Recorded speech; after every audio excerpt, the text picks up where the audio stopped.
Hello friends, આજે આપની ધોરણ 7 વિષય વિજ્ઞાન એમાં એકમ 7 છે પ્રાણીઓ અને વનસ્પતિઓમાં વહન તેનું સ્વાધ્યાયપોથીનું સોલ્યુશન જોઈશે. એમાં પહેલાં 2 MCQના જવાબ આ રીતે લખીશું. ત્યાર પછી પ્રશ્ન 3માં ડી અને પ્રશ્ન 4માં સી લખવાનું છે, બરાબર. ત્યાર પછી પ્રશ્ન 5માં સી મૂત્રછિદ્ર અને પ્રશ્ન 6માં સી એમોનિયા. આ રીતે જવાબ લખવાના રહેશે. ત્યાર પછી પ્રશ્ન 2 આપેલો છે જોડકા જોડો. એમાં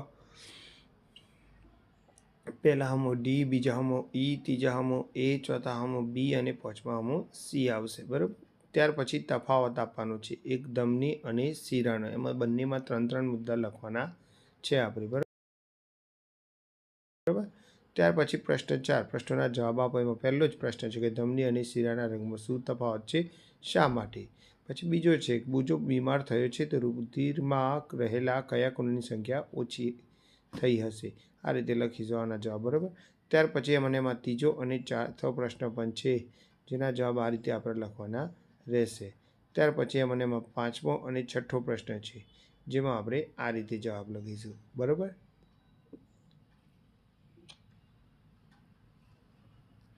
તેમાં સાતમો પ્રશ્નનો જવાબ આ રીતે લખીશું આપણે. ત્યાર પછી આઠમો અને નવમો પ્રશ્નનો જવાબ જે આપણે આ રીતે લખવાનો છે. તેમાં 10મો અને 11મો પ્રશ્નનો જવાબ જે આપણે આ રીતે લખીશું. ત્યાર પછી આ છે 12મો પ્રશ્ન.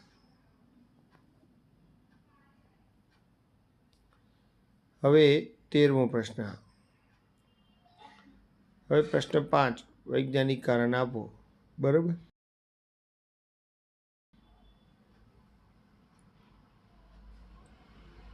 પહેલું જ છે કે ગરમીના દિવસમાં આપણે પહેરેલા કપડા પર સફેદ ધબ્બા શા માટે જોવા મળે. બીજું છે દિવસે ઝાડ નીચે બેસવાથી ઠંડકનો અનુભવ કેમ થાય છે.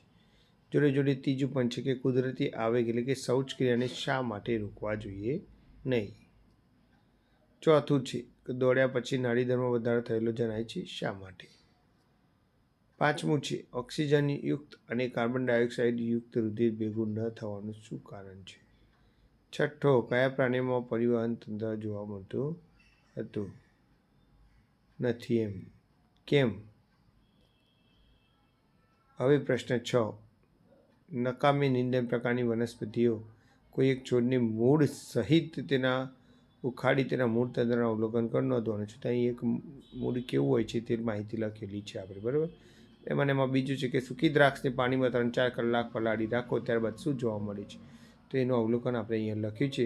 ત્યાર પછી પ્રશ્ન 3 આપેલો છે. અહીંયા એમાં પ્રયોગ આપેલો છે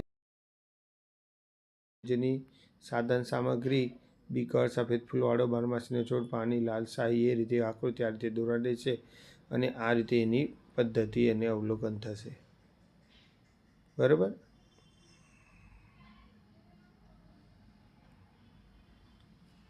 ત્યાર પછી મનુષ્યના ઉત્સર્જન તંત્રની આકૃતિ દોરવાની છે નામની દર્શન સાથે આ રીતે. ત્યાર પછી હૃદય ચક્ર કે લોહી ક્યાંથી ક્યાં ફરીને હૃદયમાં આવે છે એ આ રીતે લખવાનું રહેશે. ત્યાર પછી પ્રશ્ન 9 છે એક પ્રયોગ આપેલો છે કે સાદું જે આપણને આજુબાજુ વસ્તુઓ મળતું હોય એમાંથી આપણે હૃદયના ધબકારા માપવાનું સાધન બનાવો તો આ રીતે બનાવી શકીએ છીએ. આકૃતિ આવી દોરવાની રહેશે તમારી અને એમાં આ રીતે એની રચના લખવાની છે આકૃતિની, બરાબર. આ રીતે રચના લખ્યા પછી તેની આ રીતે કાર્ય પદ્ધતિ લખવાની છે. તો આ સાથે આપણો આ વિડીયો પણ પૂરો થાય છે. Okay, good bye.